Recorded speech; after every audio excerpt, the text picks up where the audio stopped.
Celtics are sending Drew Holiday to Portland for Anfernee Simons and 2 second-round draft picks. Breaking news out of the association surrounding the Boston Celtics.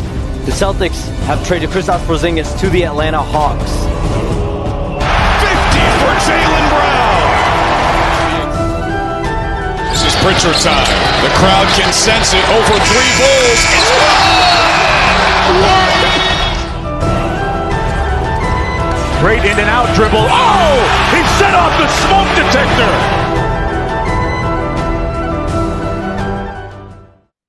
What's up, everyone, and welcome in to episode 51 of the Your Celtics Source podcast here on a just miserable, freezing cold January weekend. We got a snowstorm coming, but isn't it just the perfect time to be a Boston sports fan? It's pretty great. I do wish this game, we are going to get pounded 12, 14, 16, 18 inches of snow. We don't know. How great would it be if this game was in Foxborough tomorrow? I don't think it'd be great for the fans going out and watching. I can tell you that. On TV, it would be great. But I agree.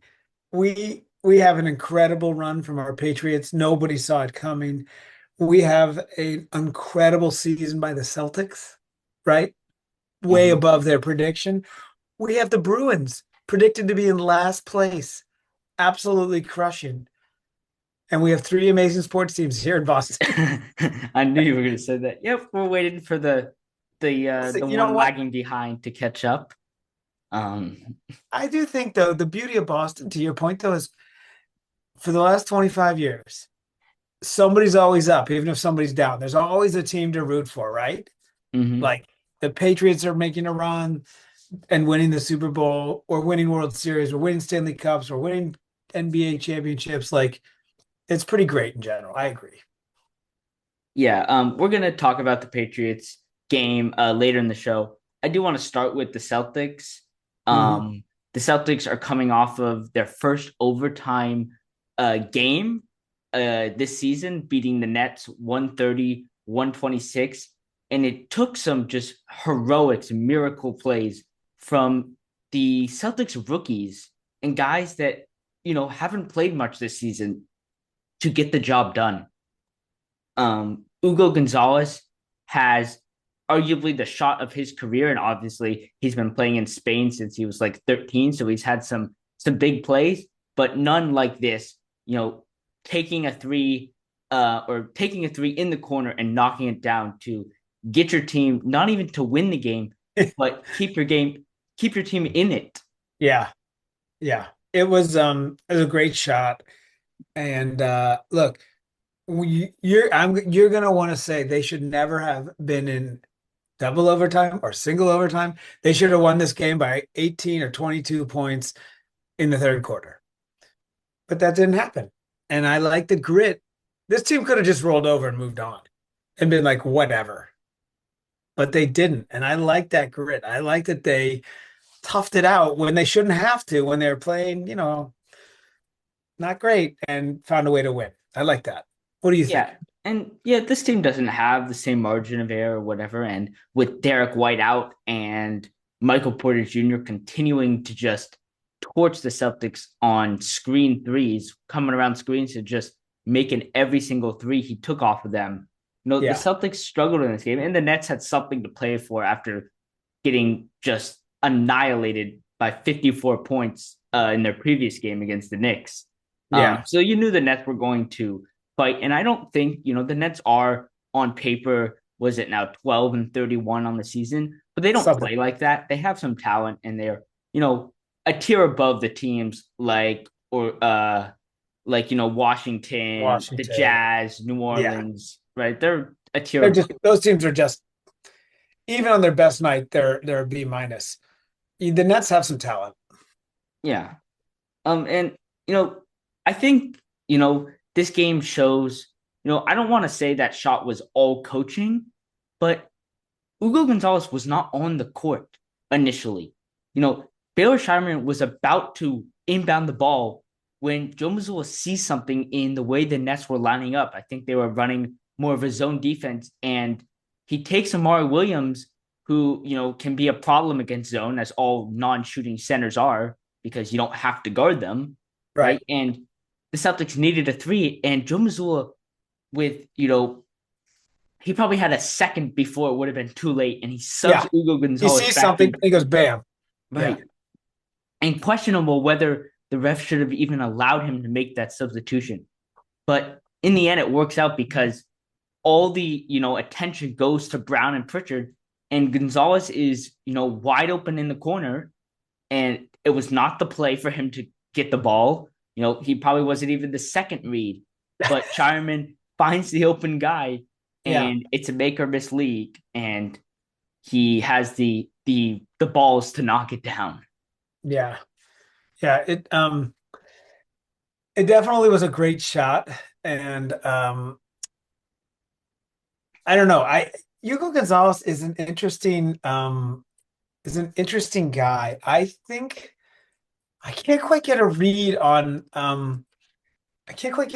like, is he the everyday guy? Is he the seventh guy off the bench? Where does he fit in this team, you think? Yeah, I don't think that's a indictment on him. I just think that's the way Joe Mazzulla coaches right now. Right? He doesn't have a set rotation for that, sort of guys 6 through 8, right? Or 6 12. through 10. Yeah. 6 through 10, right? Yeah. It doesn't, like, just because, he looks good one night and looks bad another night, I don't think that's entirely on the player. That's a lot on the situation that he gets put in. You know what I mean? Like, yeah, I mean, you see Tillman get 24 minutes one night and none the next night, right? And it's like, right. Okay. And now there are some guys. Tillman is in that category where you don't see him much. But for the most part, Scheierman, Gonzalez, Walsh, who has fallen off a little bit.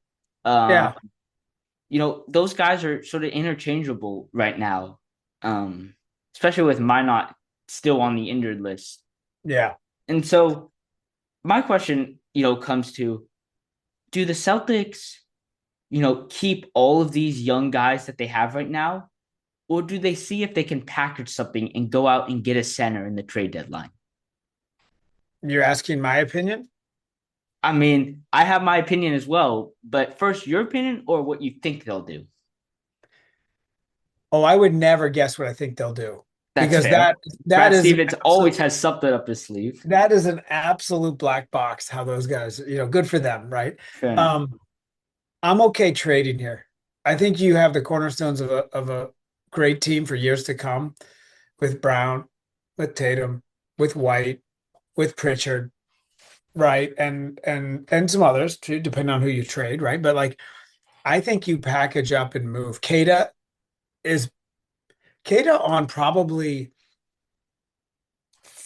16 teams in this league, 17 teams. I don't know. Is it quite 17, but yeah, is a starter on. Like, I'm just saying, like, yeah, something like that. So I'd like to see him package up and be aggressive, because I think you could make the championship, right? If Tatum comes back and is healthy, and you add the right big man, or which is obviously the play they would make, right? They don't need any more shooters, right? They add the right big man. You might be able to. I think you can take down the Knicks, though we thought that last year, we didn't. But I think you can take down the Knicks. I think you could even take down Detroit and end up in the finals.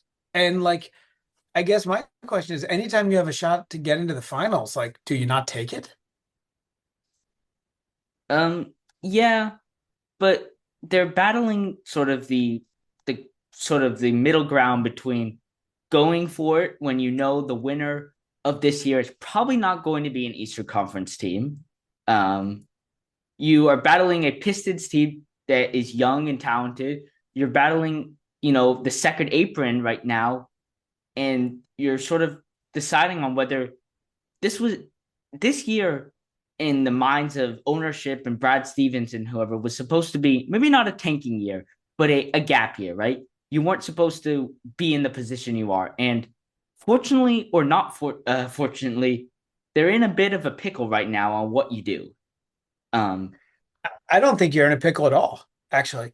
I think it's I guess I disagree. Like if you were 3 games over 500 and in the sixth seed, fifth seed, that's a pickle.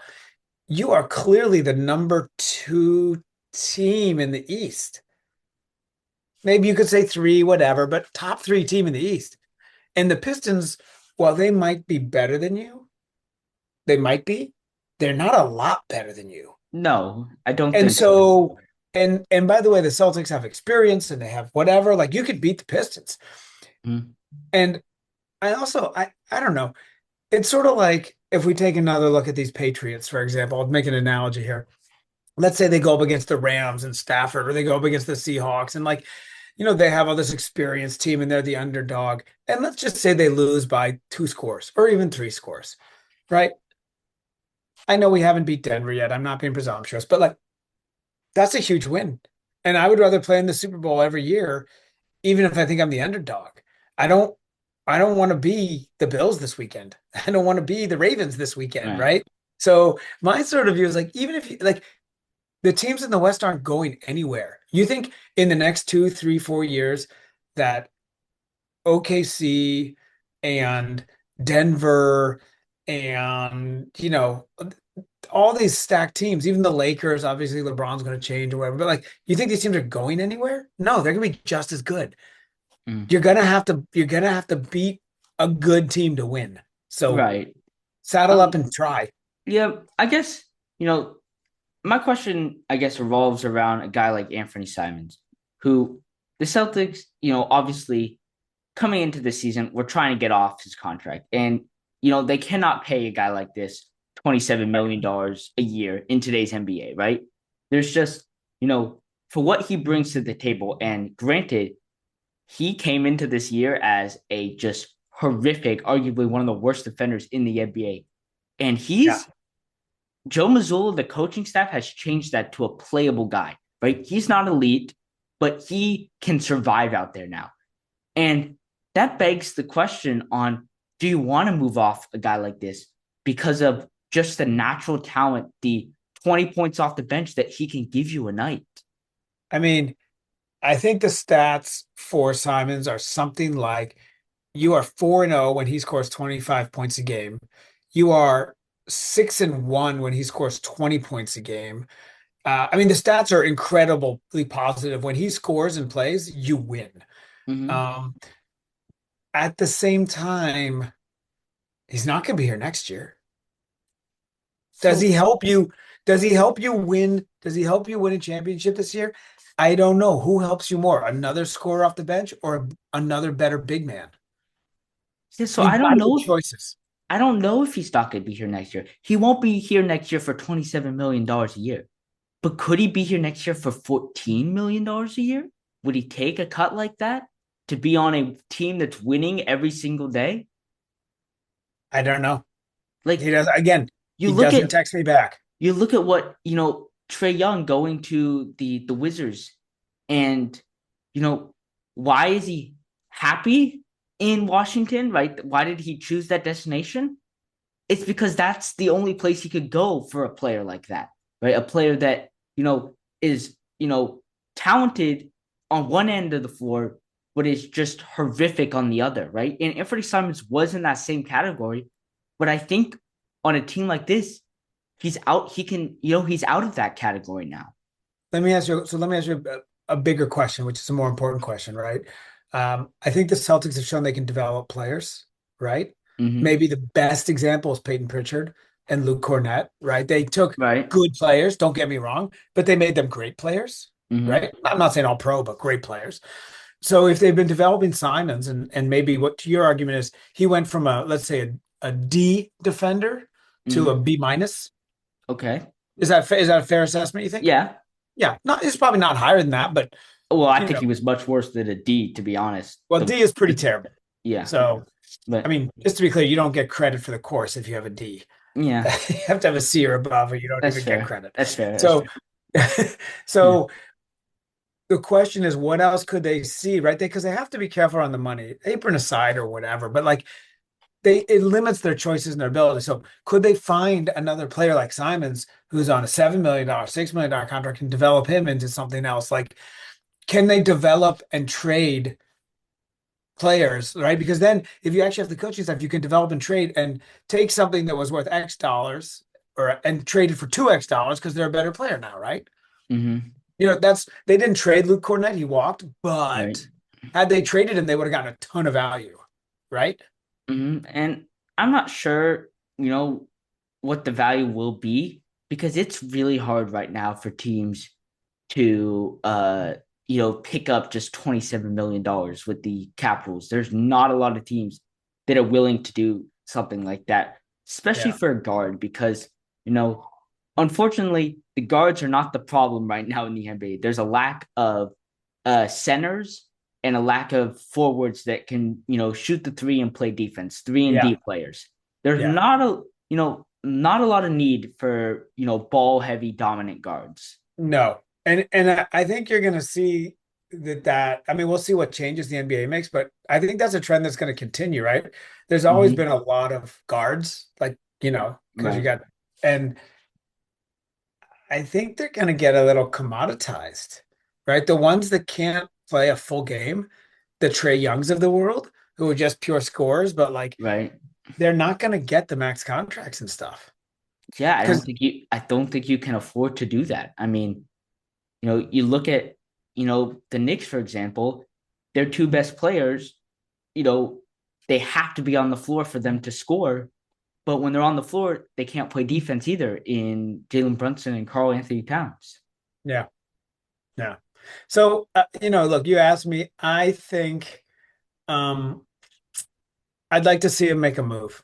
I understand Simons. I think if you can substantially upgrade, especially somebody you can control for a couple more years, I say you do it and you go for it.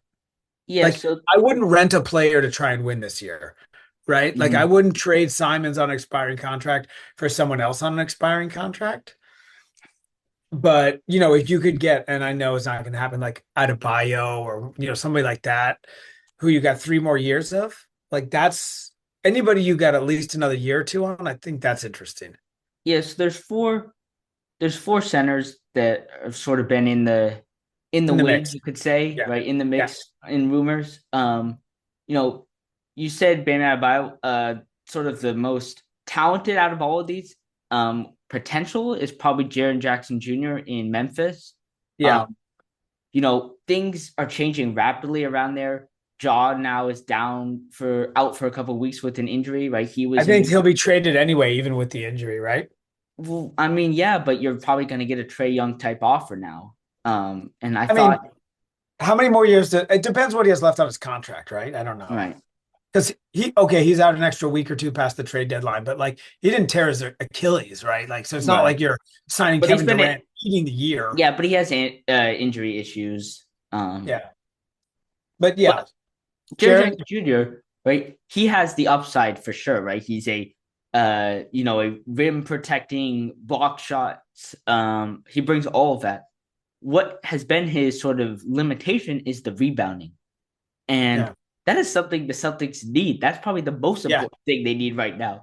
So I don't know if you want to trade for a guy. Now, I think the Celtics could do it, coach him, develop him a little bit better.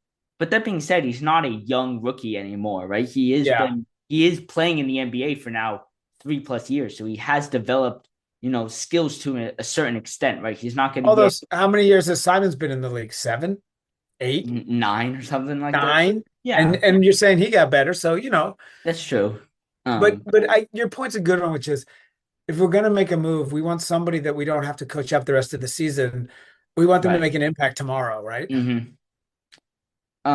Nic Claxton on the Nets, we just played them, right? He could be an option. We'll see what the Nets do because I'm sure they're going to be shipping off many pieces. Michael Porter Jr. is definitely going to be gone by the trade deadline, is my guess. I would think so. He could be a great spot on the Piston. That's been, sort of. I would hate to see that. I know, but that's been the predicted spot because they already have the defense. They need someone who could make just a couple more threes, and that team's going to be nasty if they get Michael Porter Jr.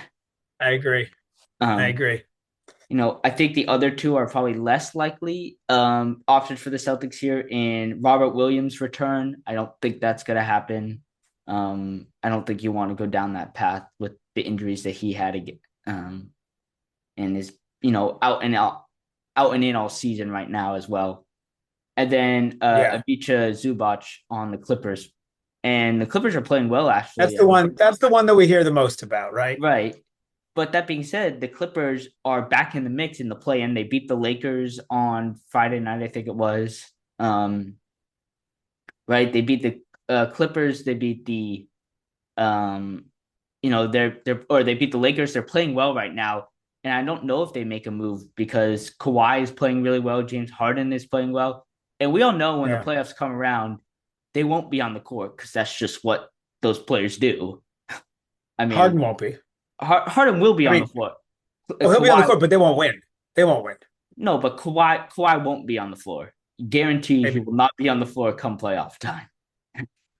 I don't know about that, but the Clippers are not going deep. That's for sure. Yeah, but, I mean, they still got to win 2 games in the play-in first. Right. I mean, well, who knows? We'll see. There's still a lot of basketball to play, but yeah, I'd like to see them make a move. What do you think? Do you think they will or won't? It might be more of the sort of small little movements they've made around the trade deadline in the last couple of years, right? Try and not do much. And for this team, staying pat, I think is a success. It means that you believe in this team, right? You're not just trading off pieces, Anfernee Simons in particular, for money back, right? I think that is a success. We'll see how much more than that. I think a baseline is doing nothing, as I just said. And I don't want to see them trade off guys like Sam Hauser or I'm trying to think of some of the guys that, if Sam Hauser is, a commodity in the NBA, a guy that can play defense and shoot as well as he does, lots of teams need a guy like that. Yeah.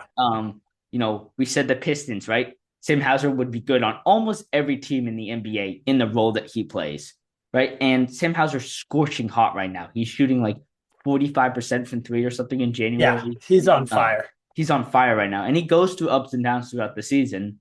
But I just think you want a guy like Sam Hauser, especially because he has playoff experience. Yeah, I mean, you also can get you get a lot back for him, but so it's sort of like you got to make decisions. Like this is the problem with the Red Sox. They just want to keep every rookie and wait until they figure out if they're a star or not, and then what do? Well, by that time it's too late. Right. They're either not a star or they're not. Yeah. Right. And so what I like about Stevens and I think the Celtics is they are not afraid to make choices, right? They are not afraid to do the unexpected. I don't know that if they just make little moves around the edges, I think you'll still be a good team. I think you still make the Eastern Conference Finals. I just don't know. I just don't know if that even helps you much. You know what I mean? Like, is it worth it? Yeah, and to be honest, I don't want to give a guy like Sam Hauser to another team, especially in the Eastern Conference. Right. So anyway, we'll see. I will. I'd like to see him make a move because I'd like to see him. I'd like to see him go to at least 7 games in the Eastern Conference Finals. Like that would be great, right? Yeah, and we still have the sort of umbrella of the season, which is Jason Tatum could be back within the next couple of weeks, right? I'm not saying he will be, but he definitely. When I'm thinking our original prediction. I mean, again, it was right after the All-Star break. Yeah, I think like the last game of February, you might see him. Yeah, so his birthday is March 3rd, so I'm wondering if he comes back around then. Yeah, that's what I'm saying. The last day of February, the first few days of March, that still gives him something like 15 games to, get playoff ready. Mm-hmm. So, okay. But yeah, I mean, right, if Jason Tatum comes back, I think you could take on the Pistons as is, right? Assuming you get, 75 plus percent, Jason Tatum. 85, yeah. 85 maybe, right? I don't think, 75 Jason Tatum might hurt you. Yeah, it might a little bit. But it won't hurt you if Jaylen Brown's still the facilitator. If Jason Tatum becomes the guy with the ball in his hand, it'll be a problem. But if they Right. play the way they've been playing this season and keep Jason Tatum not off the bench, but sort of in that role player role to start at least, right? He could be a guy like Porzingis in the finals, right? Where he just comes in and just makes a just enormous impact. And by then, Yeah. obviously, he will have been playing for a couple weeks. Yeah. So yeah. Yeah. But All right. yeah, any thoughts on the Celtics here? Trade deadline. The Celtics played the Bulls tonight. I believe it is Derrick Rose's retirement night in Chicago. So they're hanging his jersey and whatever. Nice. So that's cool. That'll be a cool experience. Yeah. And then I believe the Celtics move on to play, if I'm not mistaken, is it the Bucks next week or I believe it might be the Bucks that they play on Monday. It is the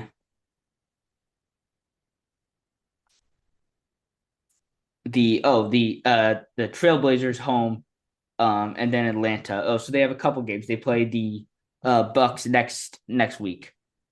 Yeah, if I want to move on to the Patriots here. Changing sort of subjects here from basketball to football. And I'll start you off with this question. There was this guy, by the name of Dan Orlovsky, who said 31 other quarterbacks would have beaten the Patriots last week. Your thoughts on that? I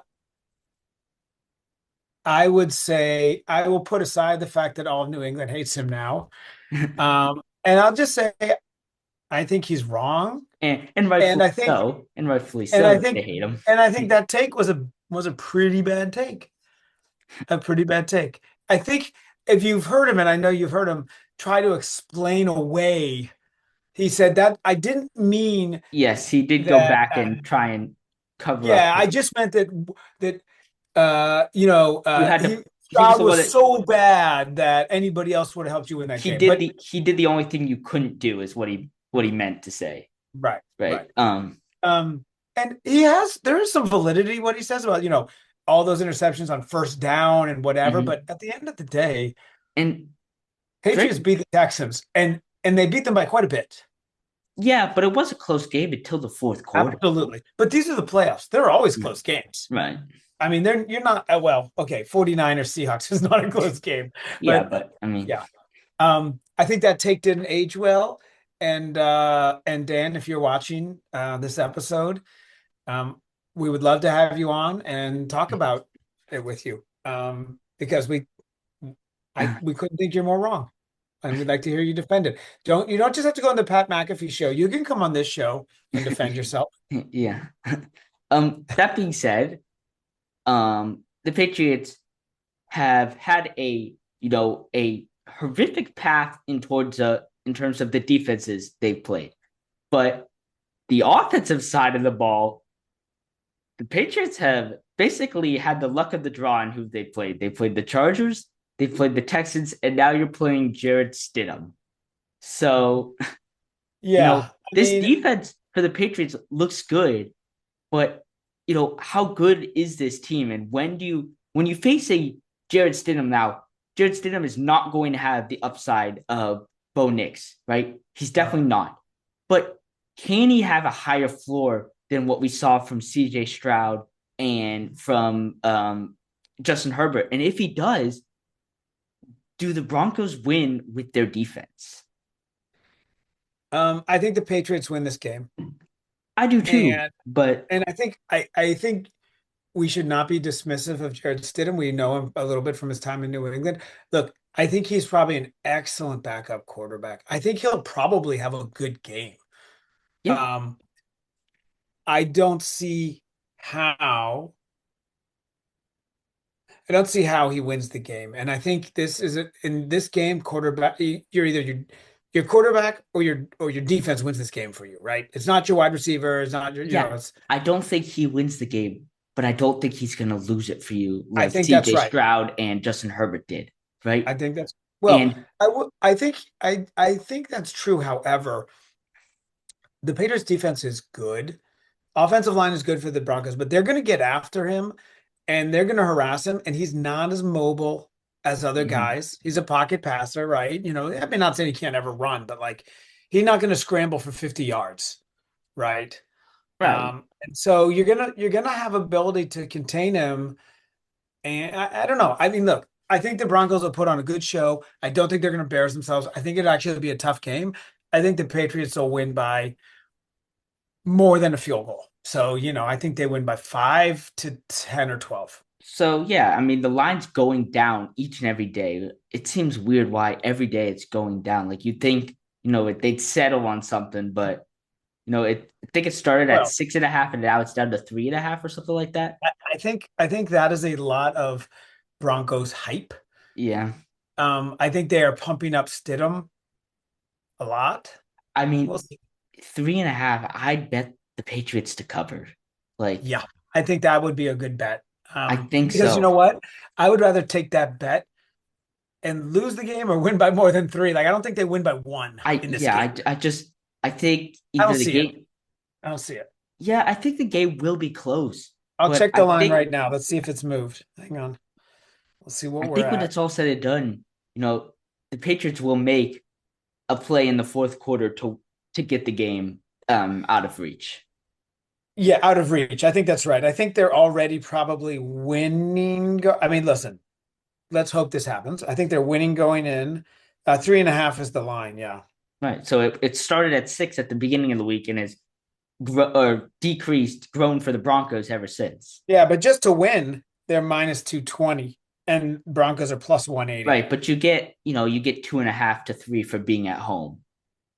Right. So it's really they think it's a +6 for Maybe. Patriots, really. Yeah, maybe. I don't know. But yeah, I mean, I obviously we'd love for them to win. I think it would be fantastic to go back to the Super Bowl. And you know what? Whatever happens, I don't care. Like, Yeah, I sure, I want think to win, but like, if I think the Patriots win and Drake May is the reason that they win, right? Drake May hasn't been the reason they've won besides a couple good throws. Now you need those good throws in any game to win anyway. But yeah, if Drake May is the reason that they win, I think that takes him out of the conversation of top 5 QBs of his or top QB of his draft class to the top 5 QB in the NFL. you know what? I'm not actually there yet. I want to see Drake before I can move him into the top of the draft class. I need to see another year actually, Well, I think because you really don't think he's above Caleb Williams and I think he is. Yeah. Jaden Daniels. Like I think I don't he know. is Jane Daniels got to the AFC Championship game his right, and rookie then he year, got in. so now he Right. regressed. Like, I don't know. Drake may maybe gets there. Does he regress next year? He's had a lot of fumbles. Like, Yeah, I look, I think. think we're probably right, but I need to see more before I can actually decide that. As of Mhm. today, yes. I don't know about tomorrow. I don't know if it'll hold. I think it Yeah, will, but I don't know that. I have 3 keys to the game here. Okay. Number one is the obvious. You got to win the turnover battle. You cannot Okay. continue to just hand the Thank ball to the other team on a platter. thank you, Dr. Madden.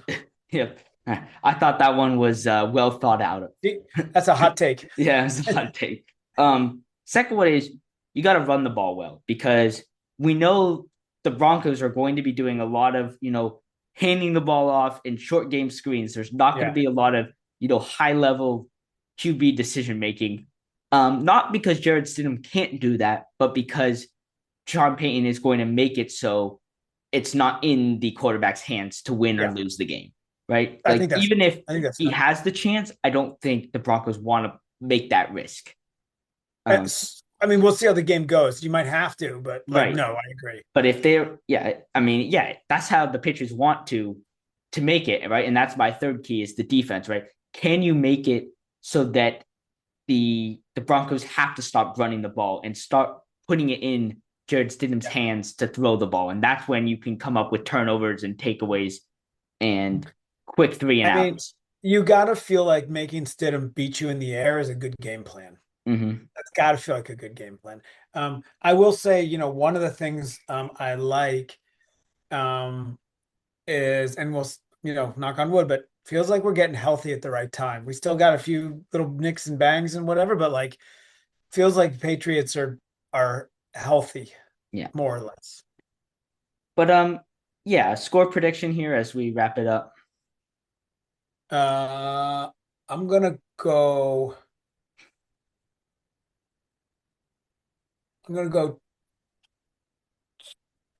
20 Patriots 24, Denver 16.